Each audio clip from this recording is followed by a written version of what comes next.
स्वागत आहे सर्वांचे पुन्हा एकदा माझ्या एका नवीन व्हिडिओमध्ये। सर्वांना श्री स्वामी समर्थ। आज मी तुमच्यासोबत माझे सायंकाळचे म्हणजे इव्हनिंगचे रुटीन शेअर करणार आहे। मी सायंकाळी कोणती कामे करते त्याने माझा किचन आणि घर अगदी स्वच्छ नीटनेटके सुंदर राहते। त्यासाठी व्हिडिओ संपूर्ण पहा, कुठेही स्किप न करता। व्हिडिओ आवडल्यास लाईक शेअर सबस्क्राईब करायला विसरू नका, तसेच कमेंटमध्ये सांगायला विसरू नका। सायंकाळची सुरुवाती चहाने होत असते। आता संध्याकाळचे वाजले आहेत 5 तरी ते मी गॅसवर चहा शिजत ठेवला आहे। तोपर्यंत घरातील केर कचरा वगैरे काढून घेते। केर कचरा काढून घेतला का चहा घेते। चहा पिता पिता मी मुलांसाठी दूध गरम करून ठेवते। त्याच्यानंतर दुपारचे घासलेले भांडी वगैरे असतात ना, ती मांडणीला लावून देते आणि लगेचच चहाचे भांडे आणि मुलांचे टिफिन मिस्टरांचा टिफिन वगैरे क्लीन करून घेते आणि किचन कट्टाही स्वच्छ सुंदर क्लीन करून घेत असते। किचन कट्टा क्लीन करून झाल्यानंतर बाहेर कपडे सुकत ठेवले असतात तर ते काढून घेत असते। असे म्हटले जाते की तिन्ही सांजेच्या वेळी कपडे कधी बाहेर सुकत ठेवू नये, कारण तिन्ही सांजेची वेळ ही लक्ष्मी आपल्या घरामध्ये सदैव वास करत असते, सदैव आपल्या घरामध्ये नांदत असते। तर आता जवळजवळ 5:30 वाजले होते तर मी ते कपडे वगैरे काढून घेते, त्यांच्या घऱ्या वगैरे घालून मस्त ठेवून देत असते। तर तिन्ही सांजेला अजून वेळ होती तोपर्यंत हे सर्व मी करून घेत असते।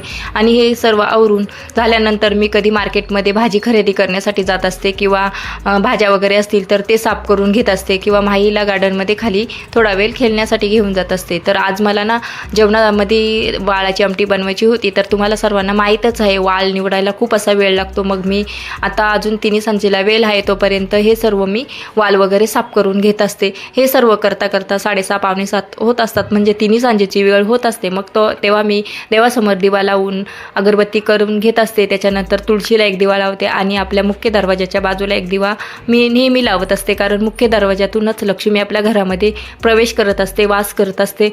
तर इथे हे सर्व मी तिन्ही सांजेच्या अगोदरच करून घेत असते। तर इथे तुम्हाला माही दाखवते काय करत आहे। भिंतीवरनं रायटिंग चालू आहे, ABCD काढली आहे। ब्लॅकबोर्ड समजून ना ती भिंतीवर काही ना काही लिहितच असते, काही ना काही रायटिंग करतच असते। तर बघा इथे माही काय करत आहे।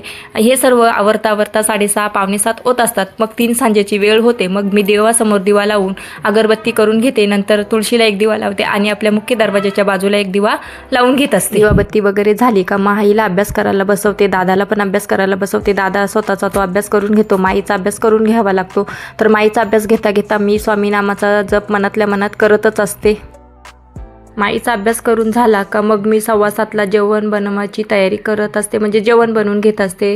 तर आज मला बनवायचा होता जेवणामध्ये भात, वाळाची आमटी, तळणीचे मोदक, पापड आणि भजी। तर इथे मी एक साईडला गॅसवर भात शिजत ठेवला आहे आणि आमटीसाठी लागणारा कांदा, टोमॅटो, आले लसूण पेस्ट, कोथिंबीर किंवा कढीपत्ता वगैरे असतो ना, तो सर्व इथे कट करून घेतला लगे हाती आणि आमटी वगैरे शिजत ठेवली। त्याच्यानंतर तळणीचे मोदक बनवण्यासाठी लागणारी जी पारी वगैरे असते ना, तर त्याच्यासाठी कणिक वगैरे लगेच मळून घेतला आणि लगेच खोबरा आणि गुळाचे स्टफिंग पण लगेच बनवून घेतले, फ्राय करून घेतले आणि लगे हाती लगेच मोदक बनवून घेतले आणि मोदक आणि पापड एकसाथ फ्राय करून घेतले।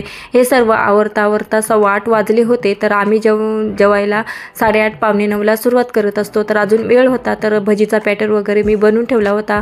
भजी कसे गरम गरम खायला छान लागतात, म्हटले अजून जेवणाला वेळ आहे तोपर्यंत मग ते थंड वगैरे होऊन जातात। मग म्हटले जेवणावेळी गरम गरम फ्राय करून घेऊया।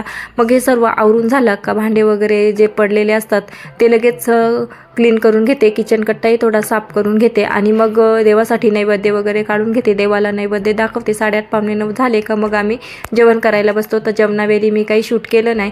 जेवण वगैरे झाला का मग उरलेले जे भांडे वगैरे असतात, कढई, कुकर, परात, ताटं, जे काही भांडी वगैरे असतात ते सर्व एकसाथ क्लीन करून घेते आणि उरलेले जे अन्न असतो, भात, भाजी, पापड, चपाती वगैरे ते सर्व एका डब्यामध्ये काढून घेते आणि मग भांडे वगैरे क्लीन करून किचन कट्टा वगैरे साफ करून घेते आणि नंतर मग दूध वगैरे गरम करून ठेवून देते, कारण रात्री मुलांना दूध वगैरे प्यायला लागतो।